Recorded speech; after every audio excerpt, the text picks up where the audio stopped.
Welcome back, folks. Episode 43 of the Get a Grip on Lighting podcast. On today's show, we talked about auditing lighting systems using high-tech software. Gregg, what do you use to audit lighting systems? Pen and paper? High-tech software like pen and paper and an Excel spreadsheet currently. Yeah. So Jeff Seifert talked to us a little bit about some apps that a company called StreamLinx makes. It's called Snapcount, powered by StreamLinx. And we talked about his software. We talked about the pros and cons of auditing and how to do it. And guess what? Get a grip on lighting listeners. This episode of the podcast is brought to you by Snapcount, powered by StreamLinx. Go to StreamLinx.com. That's StreamLinx.com to find out more about Snapcount. Gregg, Snapcount brings all of the different aspects of auditing together. And if we didn't like it, we wouldn't let them advertise on the show. You guys all know that we're legit. So Snapcount brings together the audit, quote, proposal, project implementation, service and maintenance, and has partners that do your incentive rebates. It integrates with Salesforce, QuickBooks. It has a custom API, a vendor portal. Man, it's got a lot of stuff that my system doesn't have, Gregg. It does, and I'm in the same boat right now. And as a business owner, and more importantly as a person, the thing I value most is time. And using this system really looks like it can save you time, and versus what I'm doing now currently, at least. There's no paper, no pencil needed. You can use a smart device.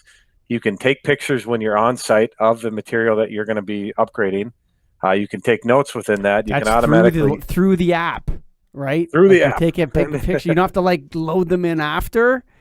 Oh, yeah. Man. You can put foot candle levels. You can put layouts. You can put everything. And then you can upload it right into your system so you can get your audit started right away or even complete it.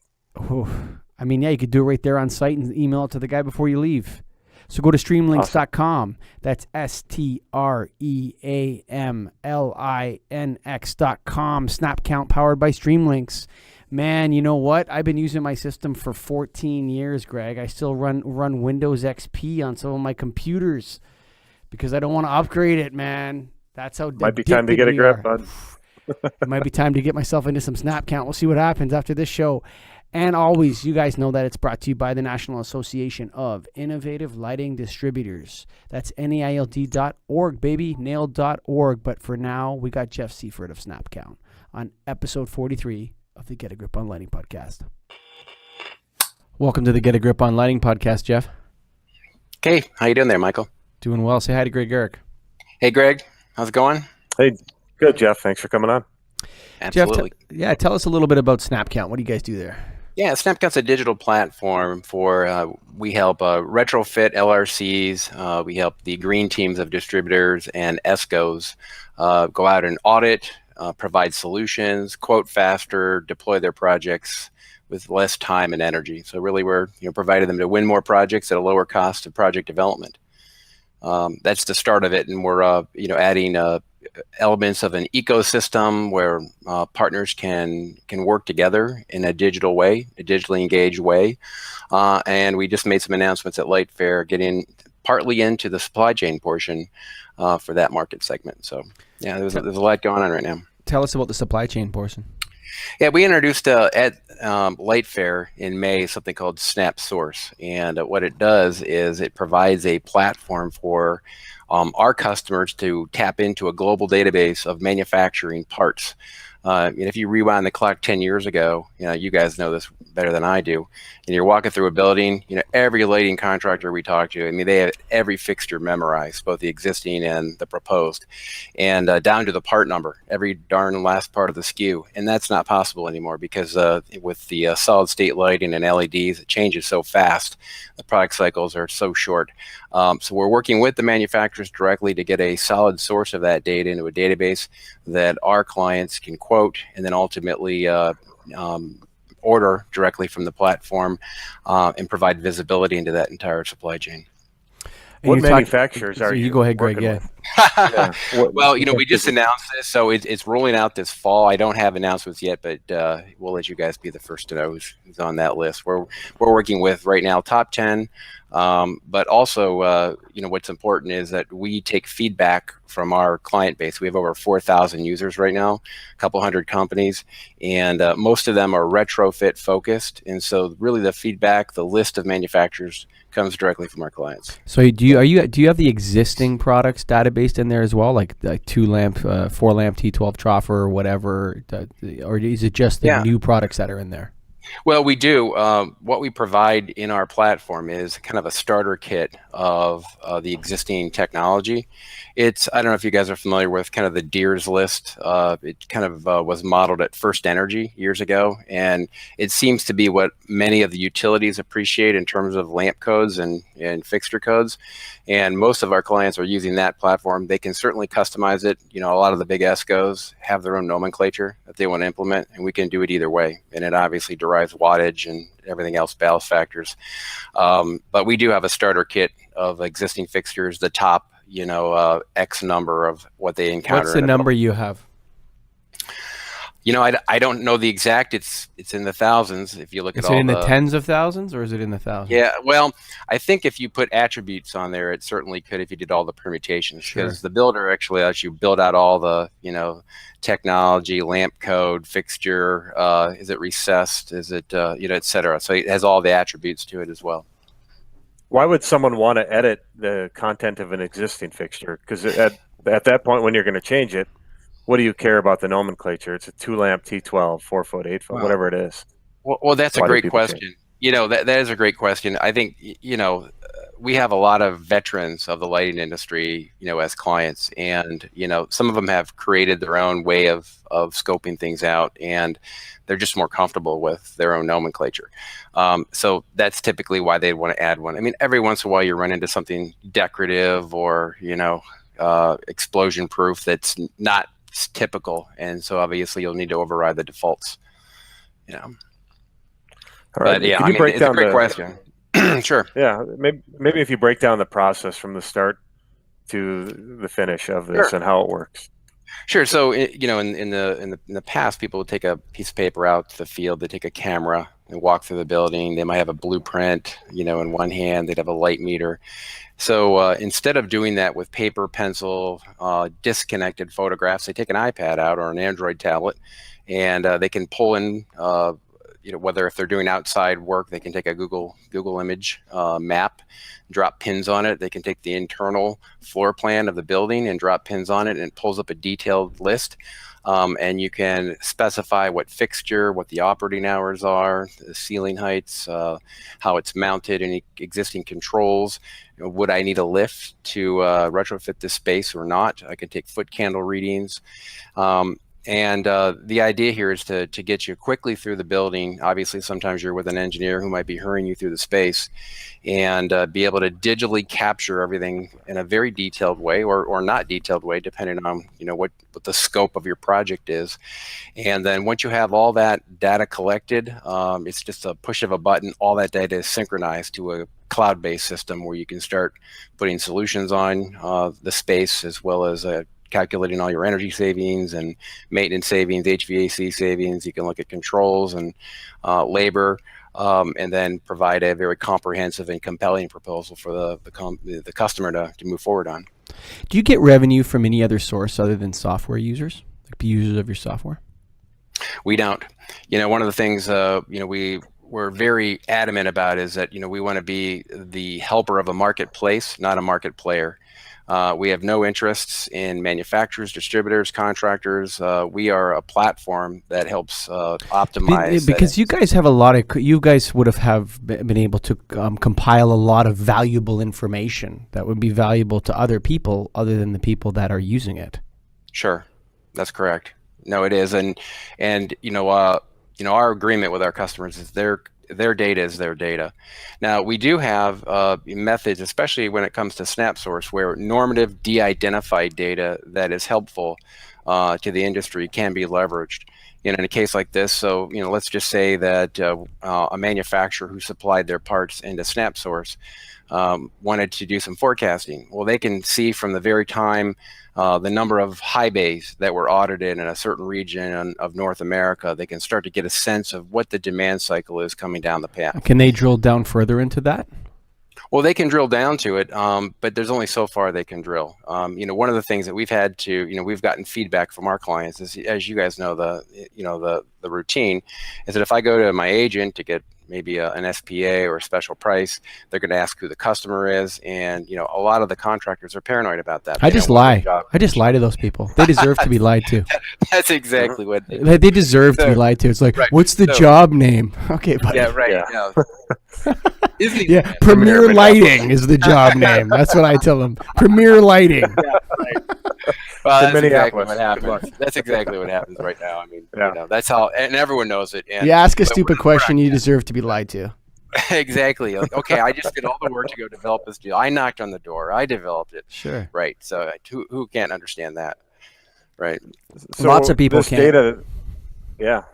This data is stored in the cloud then, and so who actually owns it? Does the subscriber or you guys? So if you look at things like customer name, my pricing, if I'm taking the role of a contractor or a lighting retrofit contractor, anything that's pertinent to their business, the customer, their deal they're doing, their pricing, I mean, that's all their data. That's not something that we ever toy with. The only thing that we would normalize is, general activity. I mean, we may look at, obviously, we if we're supplying the existing fixture code, when we find new ones, that goes to a master list, unless they, of course, have their own, unique code, because it's only specific to them. So one of the powerful things about Snapcount is it can be highly tailored to what companies need, and so we have a lot of very large companies. So people are actually entering their labor costs into Snapcount as well, right? So like how much they charge that would install also be a ballast or replace a high bay, right? Oh, sure. Yeah, and they can do that either by by an hourly rate, based on the location of the job, whether it's prevailing wage or not prevailing wage, or they can actually have a table of labor SKUs. If they See, I would pay you just to review everybody else's data.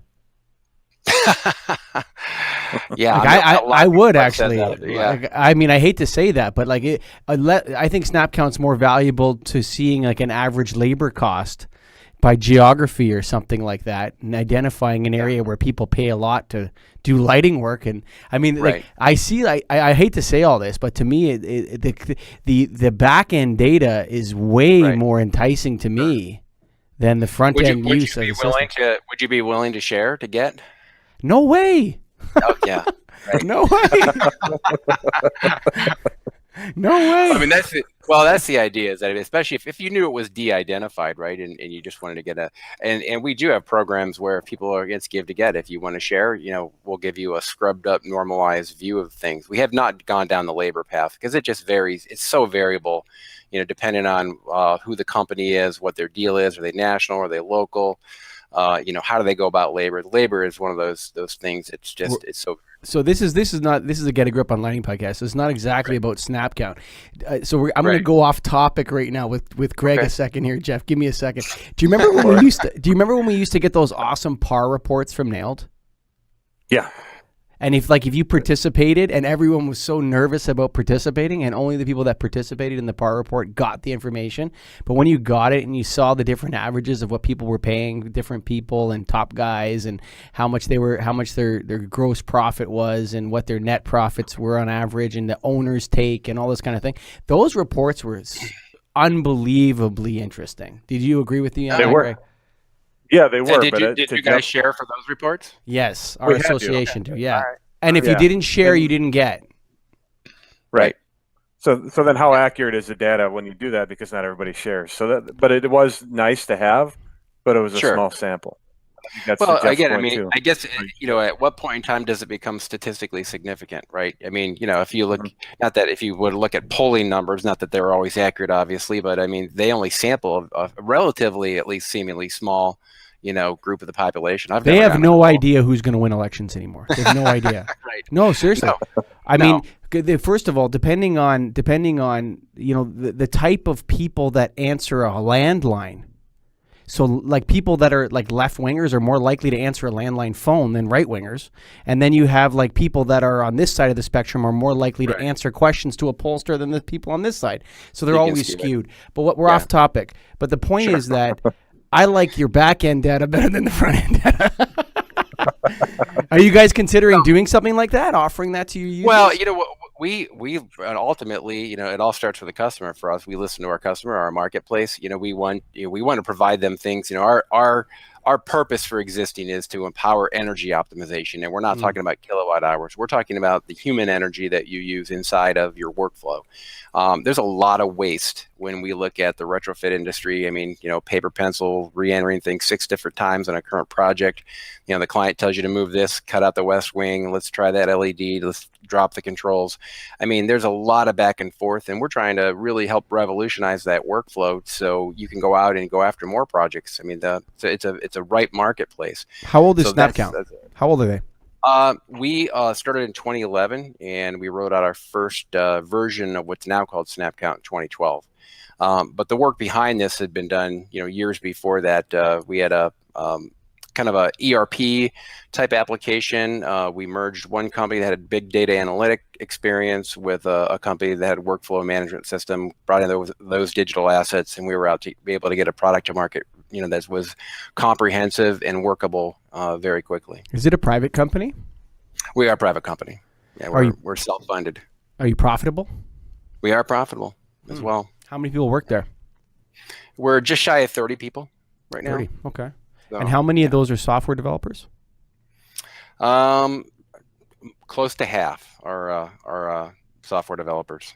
So we put a lot of R&D back into our product, which is one of the things that the marketplace moves so quickly, things change so often, that one of our strengths is how much R&D we put back in to make sure that we're staying on the cutting edge, that we're continuing to offer that advantage, that productivity advantage to the marketplace. All right. So I'm going to dive back into the process and just understanding how it works a little more. So if you're on site, you said tablet. Is a tablet the only option, or does a cell phone work as well? You can use a cell phone. It's not the best experience, especially if you're somewhere north of maybe mid 40s. You might want to get the readers out. But we're rolling out a new version of our mobile, which will tailor and conform itself to mobile phones a lot easier than our current, which will be out in about a month. But still, obviously, there's a lot of data you can collect when you go out and do an audit, as you guys know. And typically we found the optimal experience is at least an iPad Pro or something of mid scale. But do you need internet have done it on phones? Yeah. Yeah. Do you need internet service to be able to? No, you don't. It's a self-contained application. So you obviously, the minute you walk into a mechanical room or somewhere, you're not going to have internet access. So it's a self-contained, application and database that collects data while you're on site. Now, are you able to draw pictures? Are you able to? You said there is layout capability if you have the files to upload. Sure. But say you don't have it, you measure it, you want to draw it, you can do that. You can hand draw it. You could snap a picture of the egress plan and make that your floor plan. You can diagram, kind of the existing layout in a room with your finger or stylus. Yeah, you can. There's a lot of different media. Pretty much every media option that a tablet has is you can invoke on our app. Can it measure foot candle levels on the app itself? Great question on that one. So we last year had a partnership with a company called Lumu. They're out of Finland or something like that, and they had a little like dime-shaped light meter that plugged right into the audio jack of either they only supported iPad, and then they wrote a little API that we could access from our app, and we could pull the foot candle readings directly into the space in our application. Well, they came out with a new one, and they did not provide an API for it, so that closed off that whole market, and we helped them sell thousands of those things. So now we're actually looking for a replacement. Those still work if you have them, but they're no longer, that generation is no longer being sold.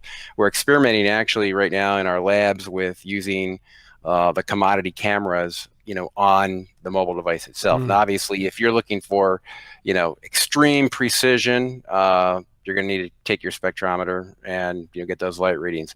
Some people are just trying to get a general sense of what the light levels are. Does your software have an API into other softwares? We do have an API. We kind of pick and choose exactly which other tools, because there's a user experience that you have to. So because you have an API doesn't mean you can always control the user experience on the software. But we have the capability of integrating. How many of your developers work on UX as opposed to actually lighting development side? We kind of have our team divided into the mobile and the cloud experience. And I wouldn't say, the UI is something that when you're in design mode, that's when you put a lot of attention to that UI. Once that is kind of derived and you have it designed, you're really just building to it. So we don't have full-time UI designers. They will become full-time on that facet at times when we're designing a new release. But then obviously they go back to the core code. Now, this isn't as big a deal anymore, but are you able to calculate square footage per area for tax deduction purposes? Yeah, I mean, if you know either the square footage or the dimensions of the room, it'll calculate the square footage and it'll roll it up. Obviously, you have to enter it. It doesn't derive it. Interesting that one of the things we're also looking at is integrating it to measurement of equipment, so you can quickly go boom, just like a laser measurer type thing, where you could quickly just grab the dimensions of the room for that very purpose. So do you find that, overall, obviously you're saying it's more efficient, but a lot of times, a lot of this information that you're going to have on there, people aren't gathering right now. So is that why it's more efficient, is because you're getting more information up front, or is it more efficient because it's easier to type as you go? Well, there's a couple different, we never try to sell that, hey, I'm going to get you through a building faster, or I'm going to see through that locked door to see what's behind it. I mean, you still have the same challenges, of your audit process. There are a lot of shortcuts. Let's say I was doing a school and I had, a classroom that had a certain number of troffers and maybe some cans. I can tally those up, and then I can quickly just copy that room n times. I can either put it with my finger, just drop it on the map, or I can just, duplicate it, n times and then reorient it on my little floor plan later. So it basically, you don't have to redo those rooms, and then you can go back and edit it. If one had 10 fixtures versus 12 fixtures, you obviously would just change the count on that particular room. So we try to give you a lot of shortcuts for getting through and getting it more efficient. The real savings it comes back to, hey, I don't have to sit there for half a day or however long it is. Take my paper and type it into an Excel spreadsheet, each and every time, and then start building it in my Excel spreadsheet. So, I mean, in that case, we're helping people close orders of magnitude of gap in terms of, circle back time from the audit to the quotation. So all the guys that I know in this business that have been in it for a while, most of them have developed their own kind of Snapcount kind of software. Like not mobile on an iPad and whatever. Sure. They're not software development firms. But Gregg, do you have your own in-house auditing tool that you've made?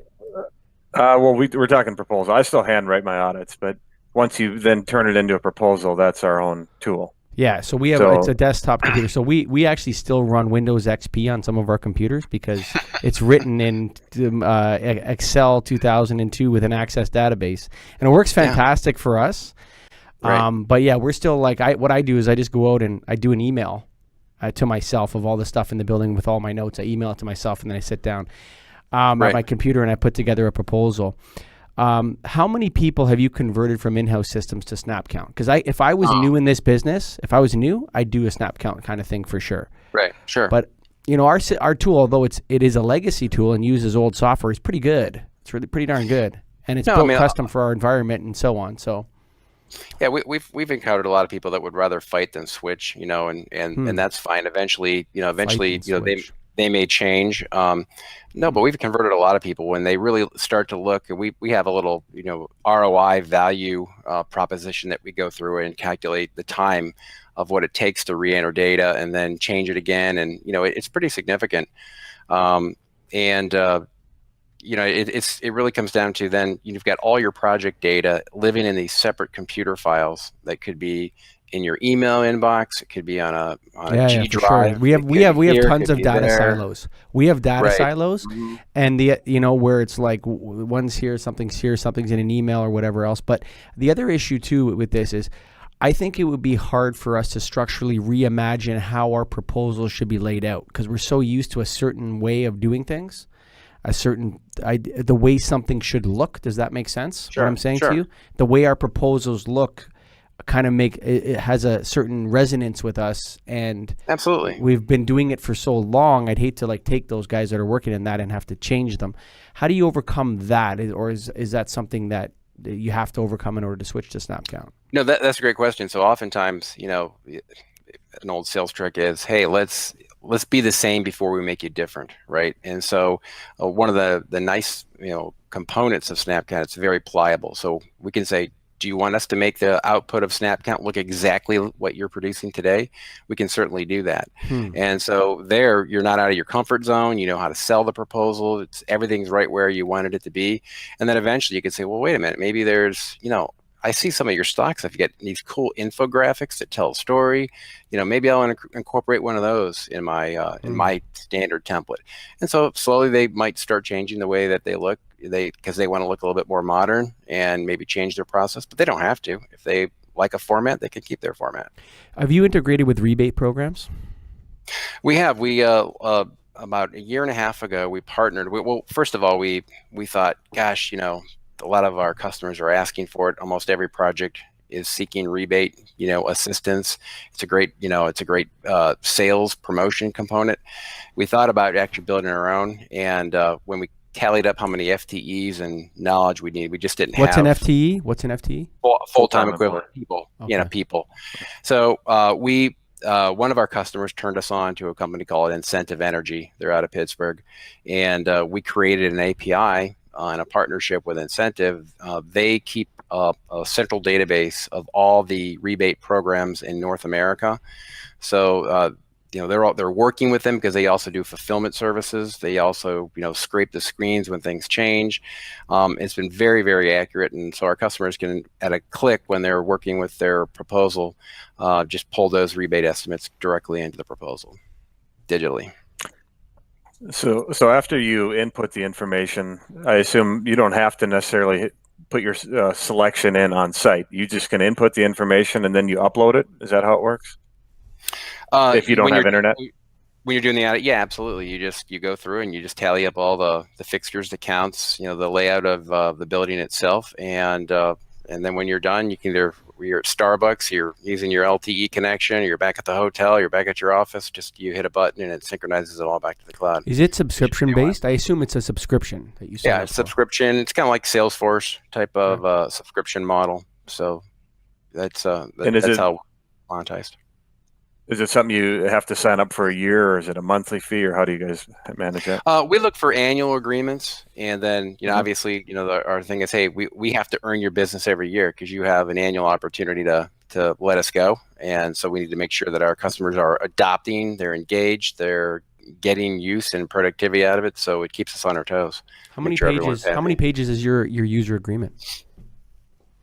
Probably 6 or 7. It's like a small font. It's like 7. It's a 7. No, I'm kidding. No, it's probably 10 or 12. Okay. It's pretty easy. And then, as far as do you pay per user then, or is it per company? Has one master license? There's a user model, but then you can turn on more functionality with modules. So we have everything. The base module has everything from the audit to your solution building to your quotation and proposal, and then you can turn on a whole project management operations part, which does your purchase order, work order, job tracking, job status. Yeah, I was going to ask you if it turns into a project management tool. It does. How many of your customers use that? Roughly, I would say half-ish. Probably. And is it like Gantt chart based, like Microsoft Project, that kind of like that?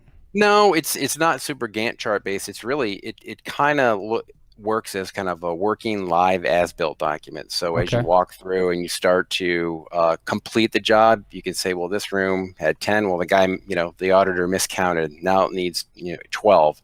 So I need to put a change order request in, and you can just work down through the building, and it live updates. Well, it works the same way as the audit. So it works disconnected in the field. As soon as the foreman resyncs it, home office now has the job status in hand. Usually they do that daily. How many customers do you have? So we have over 4,000 users, a couple hundred companies, and some of them are big in the hundreds of users realm. So we work with everyone from a single user company all the way up to several hundred. Do you what's the profile of your users? Is it electrical contractors, electrical distributors, lighting distributors? Do you profile it out to different kinds of users? Yeah, usually the LRC lighting and retrofit contractors tend to be the go-to market that we work with. But obviously we have some of the largest distributors that work with us as well. They have their green teams. They're kind of what's the percentage breakout teams. Contractor to distributor kind of deal? I would say probably 60% contractor, maybe 30% distributor, and then the last 10 probably manufacturers, because manufacturers actually hop on board to help engage their markets or their agents and contractors as well.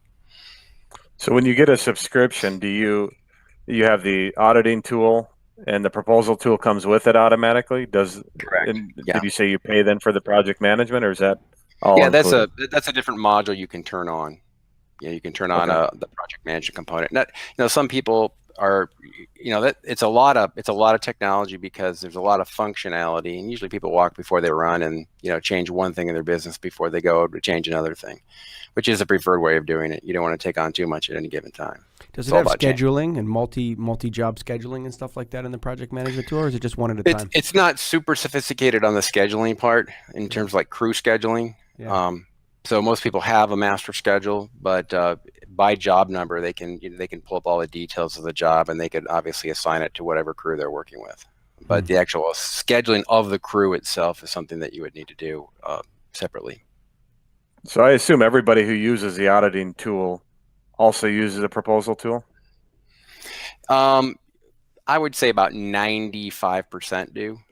There are companies that, especially some of the larger ESCOs, because they have their, 20-year-old tried and true, ESPC calculation engine for their performance contracting. So sometimes they'll just use the auditing capability so they can get the data back to home office quickly and start developing the project in the current way that they were doing it. And we have plenty of options for them to export that data into their own method. Can you do it in terms of like a spreadsheet easily? Yeah. You can take it all in per line. Okay. Yeah. Anything that's in the database is exportable into whatever format you want. So, we also integrate to other systems too. And if you want to do a proposal, your own proposal, I assume you guys then charge a fee to edit it to our liking versus just using your template. Yeah, it's a one-time thing. You'd say, hey, look, the best way to do it is, either take yours or ours and take your red Sharpie out, mark it all up, tell us where you want things, and we'll do a design. Some people have gone as far as hiring a graphical design firm, and they give us, their art-ready pages, and we'll just organize those directly into the platform. So, the idea is that how does that affect the updates though? When you update it, does that get screwed up when you update? No? No, it doesn't. Good question, but no, because the output is a separate process than everything else. As long as the data field names, remain the same, which they will, especially the core ones, they just land on that page the same way they landed, the prior release. Now, if you have an existing template, or which a lot of people do with product choice selections, and you were just sent that into an Excel file, you guys can then take those fields and put them automatically into yours? Or is that something you count on the user to do? So let me make sure. So you have custom fields that maybe aren't part of the standard offering. Is that is that what you're asking? Yeah, of your 10 we can do that or whatever. Yeah, well, yeah, we can help you. Whether it depends on where those fields are. If they're, sometimes people audit, they want additional audit data, and the form, the application that runs on the mobile is very conformable. So if you want to add 15 fields that aren't part of the stock because you're doing something non-lighting or have a certain control spec you're looking for, you can certainly add those. Our support team will add those for you, and it's like I said, it's a one-time thing, and then we can collect them and you can utilize them through the life cycle of the project. Now, do you guys offer any testing or trial basis for people that are interested in it? Well, we do. We have something called a QuickStart. First of all, we would walk through detailed requirements demonstrations with our clients. We do have something called a QuickStart. It's a small paid engagement that we say, hey, let's go do a pilot project, because part of our value proposition is our onboarding method. After working with hundreds of clients, we've created some pretty good process for getting people to move away from what they're doing now and make it successful in a new manner. And so part of that is, hey, let's take 30 days and let's work with you on your audit, on your proposal. We'll do web training, we'll record it. You can actually always look at it again directly and within your application. You can always revisit all your training. And then we provide a lot of support in terms of helping you get over that change management, bump. I mean, even if you change a phone, it's always an inconvenience to go from what you're doing every day to what you're doing tomorrow, So we change cannot occur until the pain of staying the same exceeds the pain of change. Oh, that's poetic. There you go, buddy. Gotta write that down. There you go. Yeah. So that's not mine. That's Nito Cobain. So I think that's a good place to call it, Gregor. Sounds about right. I like when you end with poetry. Yeah, there you go. Hey, Jeff, give us your website. www.snapcount.com. It'll redirect. Actually, our company name is StreamLinx, but it'll go right to our website. All right. Hey, one last question. Keep going. That's the best way to close it. But do you do any other types of other than lighting? Anything else for auditing? Yeah, we do. We in working in the ESCO market, obviously they look at non-lighting, environmental conservation measures. So we've conformed our audit tool to do non-lighting measures, rooftop units, chillers, HVAC equipment, switch gear, whatever they're looking to audit. Usually it's just a nameplate picture and manufacturer horsepower, but we've also put in some of the Azure forms for non-lighting. Is there, I hate to jump, I've cut you off 5 times in this show, and the number one complaint we get is Michael, stop cutting everyone off, but I'm going to do it again. Is there actually a value proposition for switching switchgear out? Like, is there a cash savings there? Well, or is it more like a heat thing? No, I'm drawing a blank on the actual, when where the power comes into the building, there's a transformer, power correction, yeah. I've always thought that power factor and all that was a bit of a black box, dark science. I've heard a lot of stuff about it, but it's, I don't know. Is it like health effects of lighting? Yeah, it's kind of like, it's kind of a raise the dark curtain on that and see what's actually going on out there, Jeff Seifert. Well, we don't see a lot of that, quite frankly. I think in the early days we saw more of it. I haven't seen a lot of it lately. I haven't seen a black box in a while. Like, put this black box on your panel and you're going to save a ton of money, son. Yep. I don't know. I haven't seen one of those in a little bit. You guys don't do that? No. No, lighting. Yeah, we're delighting. Yeah, what the thing with energy efficiency is? I always think it's hilarious when people, we're going to look at the building envelope. We're going to look at the thing that saves you the money and gets you the money back and gets you the big rebate is the lighting. Everything else, it does not pay back within the same period of time. It's like not even close. No, not at all. It's the best. And usually, even when we work with the ESCOs, I mean, the lighting is what helps bring that longer, payback down. So just about, I'd say, 95% of all those projects have some element of lighting involved in them as well. Yeah, I mean, people talk about, conserving energy and all this kind of stuff. And really what they're talking about is lighting. Because all the other things that you put together, like HVAC and all that, and there's probably going to be people who Colligan doesn't know what the hell he's talking about, stick to light bulbs. But the reality is that once a payback goes beyond 6 or 7 years, it's impossible to calculate when it's a working piece of equipment that's affixed to real property. Because you really have to start to factor in the unknowns about that technology. It's new. You don't know if it's going to perform. Geothermal is one of the number one offenders of this. And I'm going on here, Greg, you should have stopped me earlier. But when we were in Iceland, okay, I told everyone, I have a geothermal heating system in my house. They're like, oh, that's so amazing. I'm over here in Iceland to learn about geothermal. I said, you're on a volcano, buddy. Okay, of course in Iceland geothermal is going to work because it's a volcano. But in other areas of the country and in North America where there's no volcano, geothermal is very expensive. With it's basically electrically heating and cooling your house because you have this ginormous pump that has to run and all this sort of thing. So you look at these technologies. As soon as you go beyond 5, 7, 8 years, it's very difficult to say that there's going to be a payback because you have no idea what's going to happen. With lighting, 1, 2, 3 years, you're out. You got your money back, and whatever. If those LEDs break, you've already got your money back twice before. Yeah, I mean, it's in the realm of believability and understandability, and You know, are you guys doing a lot of non-CapEx kind of things too, lighting as a service, or do you guys pretty much, cash deals?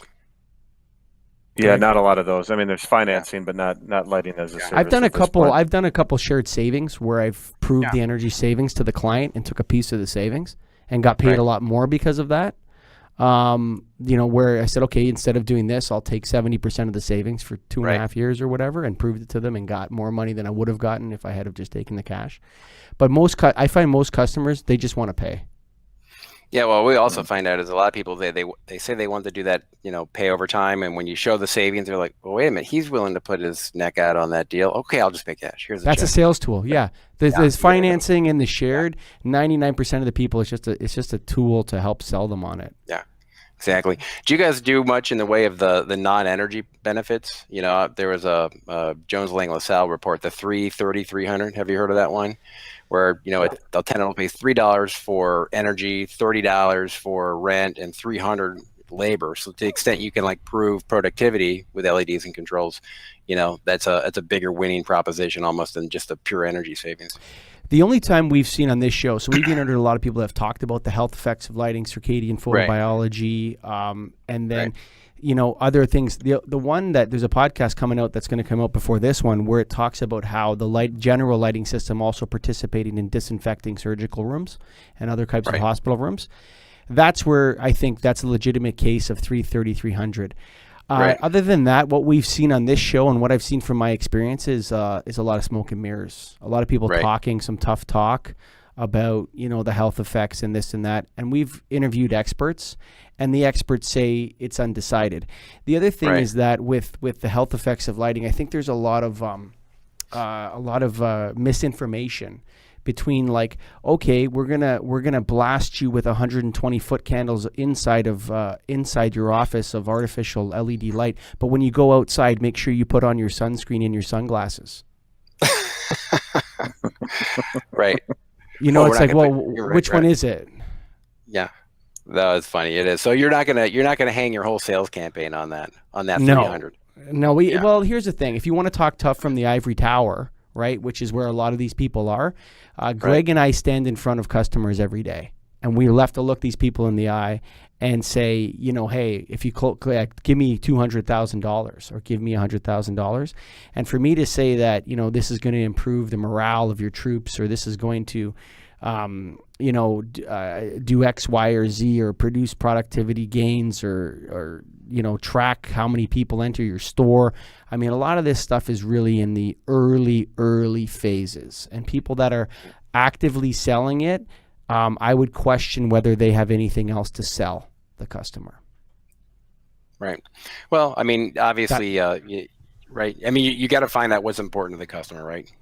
No, but I would also say that, I would say that a lot of people that are heavily pushing sort of general circadian photobiological lights, that are pushing it very hard to the end user, would I doubt that they're technology, what is the word you use, Gregg? Technology agnostic, right? Because if they were technology agnostic, they would probably offer two solutions there. They would say, here's the cost effective one, here's the circadian photobiological side of it and whatever, and this is what we can do, because it hasn't passed a double blind research stage yet. So, I don't see what it about in the 300 error range. rates, in a manufacturing sense? Have you guys seen any kind of impact on, hey, I got better lighting, so I'm going to make fewer mistakes? I mean, is that ever part of your sales campaign? You guys are out there every day. You can say that, but you can't prove it. I mean, we don't, a lot of these are just side benefits that can be talked about, but you can never. Or you don't put it in the ROI discussion? No. Usually what I talk about is what are real numbers, what are proven facts.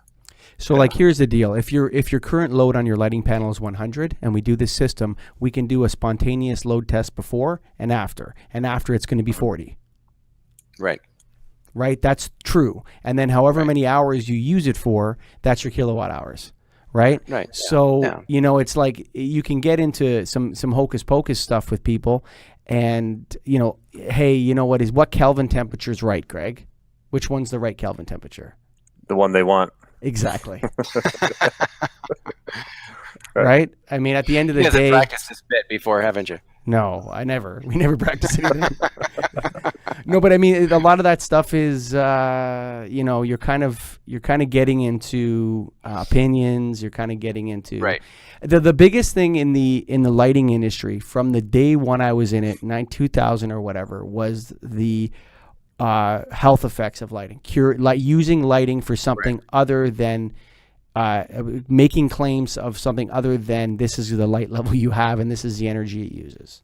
I mean, that's from the beginning. That's been the number one. Right, thing you're always safe. You're always safe with the energy savings. Obviously, do you guys use maintenance savings much? Maintenance savings or HVAC savings? I put Probably not in maintenance Canada savings very in. much, right? No, I put. Yeah. I don't do HVAC, but maintenance savings is a real number, and I always explain that, saying, hey, you take it for what it's worth. You do have to pay somebody to replace these light bulbs, and you do have to buy light bulbs if you're going to keep what you It's a have. factor. Yeah, and Maintenance here's a savings rough is number. legit. It's Keep it tough. low. Labor avoidance is tougher. Labor avoidance Yep. is tougher than Right. maintenance savings. But Right. Minnesota and Ontario are HVAC neutral when it comes to a lighting retrofit, because in the winter more lights will contribute to heating the building, and then in the summer Right. they will So subtract from The the heating AC. penalty. Right. So it's HVAC neutral. Whereas if you're in a place like Arizona, it's not Arizona. HVAC. Right. Exactly. So you can factor those things in for sure. But Jeff Seifert, we got off topic there, but that's a little good. bit. Okay. We went 45 Very good. minutes. Hey, very nice meeting you guys. Appreciate it very much. All right. Thanks for Jeff coming Seifert. Yeah. All right, Thanks, see you Jeff. We'll see. Bye. Whew. You want to combine your audit, quote, proposal, project management, implementation, service and maintenance, portals, incentive rebates, financing, lighting lumens as a service. Lumens? No. Lux as a service. Salesforce, QuickBooks, custom APIs. You got to go to StreamLinx.com, man. That's StreamLinx.com, baby, to get it yourself into Snapcount, Gregg. It makes a lot of sense to me. It's all about efficiencies when you do business or when you do anything. You want to save time whenever you can, and this system really looks like and sounds like from our discussion today that it will save you a lot of time in that process that you're doing currently. Something that makes a lot of sense because it can contain everything that you need to upgrade a facility with new lighting in one app. You know what really got me on the show when we were talking about it, when I really grilled him, was like comparing what my system doesn't do, what I know that no in-home built system does is compare audit to audits.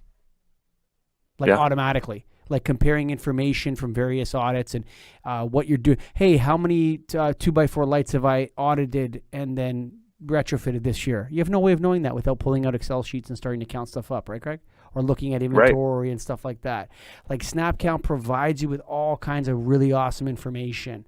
It's something to consider if you're in this game like us, Gregg and I, for a long time, or if you're jumping in new, you'd be crazy not to look at something like this, actually, because there's all sorts of legacy information in there. I mean, so go to StreamLinx.com. That's StreamLinx.com and listen, get a grip on lighting listeners. You know we would never let them advertise unless we thought it was a good product that you guys should look into. So don't even try. I don't want to get any messages from any of you guys out there about, get a grip, they've gone commercial. They got a grip on lighting, they've sold their souls. No way, man. This product is legit. Go to StreamLinx.com. That's StreamLinx.com, baby. StreamLinx.com for Snapcount. And, of course, we thank the National Association of Innovative Lighting Distributors. That's NAILD.org. Get yourself educated. Get yourself a good software. Get some education. Bam, you'll be balling, man. Come on. Go to NAILD.org, baby. And, of course, Jeff, thanks for coming on the show. Everyone who listened, you all listen to 99% of our show. Did you know that? 99%. And I know you all know because you're listening right now. 99% of the show is listened to. That's what we get from iTunes. So thank you very much. And that's Gregg and I out. Say bye, Gregg. Goodbye.